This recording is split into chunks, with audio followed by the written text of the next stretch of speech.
আসসালামু আলাইকুম। আমি যেখানে আছি বর্তমানে ব্রাহ্মণবাড়িয়া ট্রেন স্টেশন আমি ঢাকার দিকে রওনা দিব। আমি বর্তমানে ট্রেন স্টেশনে আসলাম।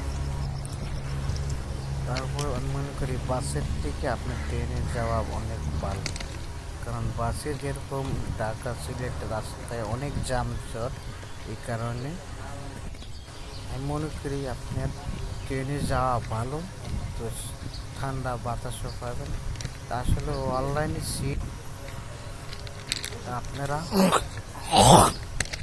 অনলাইনে সিট বুকিং হয়ে যায়, জন্য সিট পাওয়া যায় না। তো আপনারা সিট না পেলে আপনারা ভিতরে যেতে পারেন দাঁড়ায়, না হলে আপনারা যেতে পারেন ছাদের উপরে, ঠান্ডা বাতাস হাওয়ায় পাবেন, তাই আপনারা নিরাপত্তায় যেতে পারেন।